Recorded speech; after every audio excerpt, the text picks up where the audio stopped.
Respect other religions, we call them people of the book. If you respect another religion, there's no wrong religion in that essence. Like, from your standpoint, because I am Muslim, because I have an imam who is not a messenger but an interpreter, is my religion wrong or askew in any context?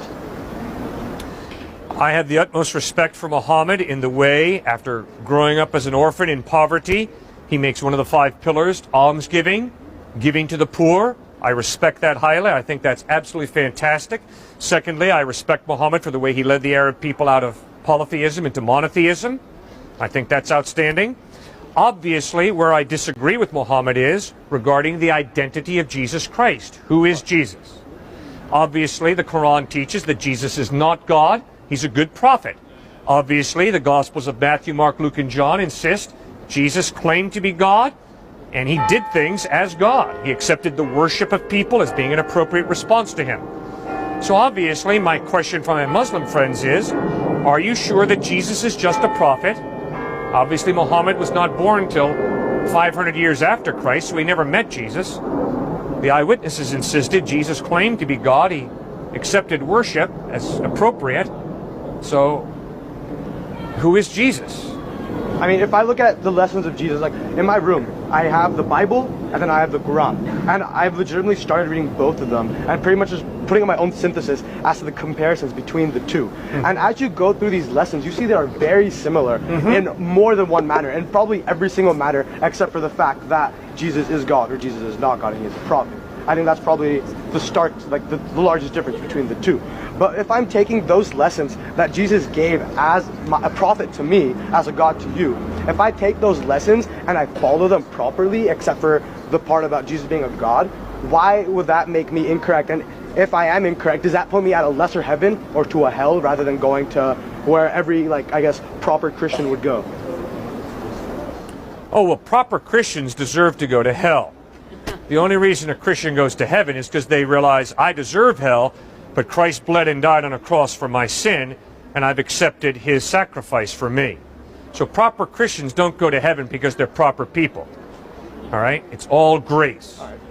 And you see, that is a basic contradiction between Islam and Christianity. You know, in Islam, you have to follow the 5 pillars, and you better do it well. And if you do it well, you go to heaven. And if you don't do it well, you go to hell. Jesus Christ says, no, you don't go to heaven by following the 10 Commandments or by following the Sermon on the Mount.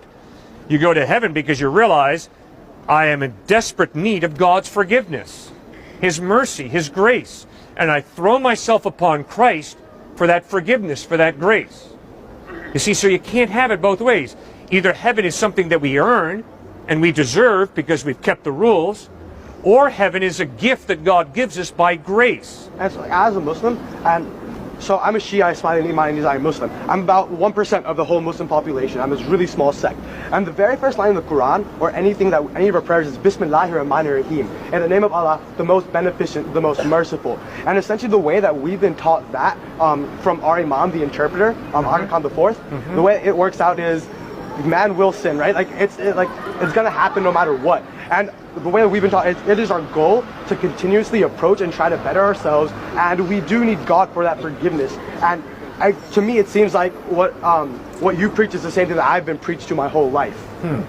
Okay, except that the question is, how does God forgive?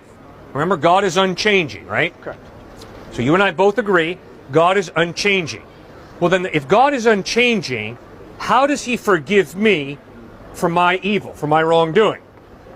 That's where the cross of Christ is so crucial.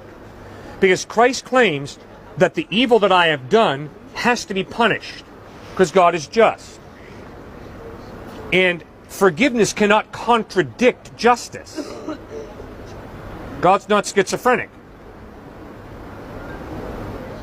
At the cross, Christ lays down his life to absorb the just penalty for our wrongdoing, thereby offering us the option of forgiveness if we choose it. See, so obviously in the Quran, the idea of Christ going to the cross is unacceptable because God would never allow a good prophet to die such a horrible death, right? But in the Gospels, what we have is, they're not biographies. They focus on this cruel, crass death of Christ on a cross.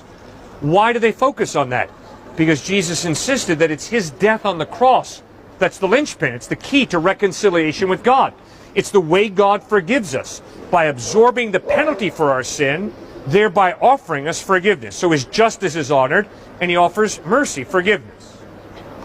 So I guess it's kind of like in closing, right? My fear, the reason I ask this question is because my fear is, as a Muslim, if I don't do the proper things, and if I'm not the right religion, say I'm not say being Christianity is the right religion, and like taking Jesus in, if that is the right thing, but I don't believe it, am I going to hell? And if I don't want to go to hell, should I convert? And if I convert and I do it out of fear, am I still going to heaven because I do it for the wrong reasons? Rather than for forgiveness, I do it for fear? Okay, good question. All right, we have to be brutally honest with each other. If Muhammad spoke the truth, I am going to hell. Because I don't worship Allah. I don't accept Muhammad as his prophet. So I'm going to hell. If Jesus Christ spoke the truth, and I reject Christ, his death on the cross, his deity, then I'm going to hell. So in this case, you're going to hell and I'm going to hell from each other's standpoints, correct? Correct. All right. According to Muhammad, I am going to hell. According to Jesus Christ, anybody who rejects him is going to spend eternity separate from him. That'll be hell. So, because we're thinking human beings, we had better ask ourselves, what is the truth? And we better follow the evidence. And if the evidence is that Muhammad speaks the truth, we better follow Muhammad. If the evidence is Jesus Christ spoke the truth, we better follow Jesus Christ. Or if the evidence is Siddhartha Gautama Buddha or the avatars of Hinduism spoke the truth, we better follow the evidence.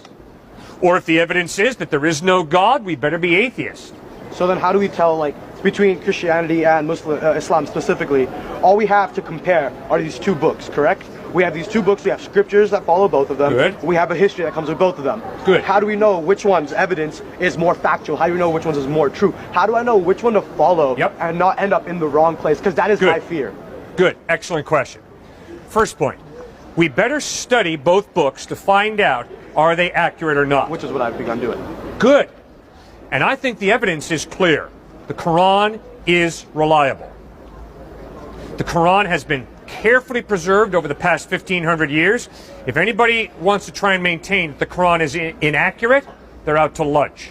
I am convinced. The evidence is very carefully preserved over the past 1,500 years. You have a very accurate presentation of what Muhammad taught.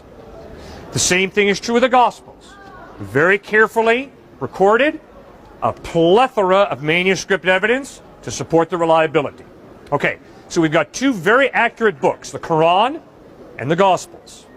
Now, obviously, they contradict each other, although there are similarities. A lot of similarities, but also contradictions.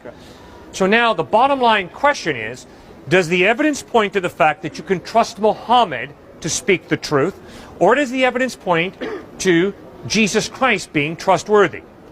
Now, here's how I would go about that. Examine life, style. How did Jesus treat women? How did Muhammad treat women? How did Jesus treat his enemies? How did Muhammad treat his enemies? Those types of questions, lifestyle. Second question, ethical teaching. What are the ethical teachings of Muhammad? What are the ethical teachings of Christ? Are there internal contradictions? Or is there an internal consistency? Third question, how did they die? Obviously, in the Gospels, Jesus dies an excruciatingly painful death, forgiving his enemies. Obviously, that demands my respect. Fourth question, what happens after they die? Obviously, in the Gospels, you have an historical resurrection of Christ. And you have eyewitnesses who see him risen from the dead. So, study the two, Muhammad in the Quran and Jesus in the Gospels, and ask yourself, what does the evidence point to?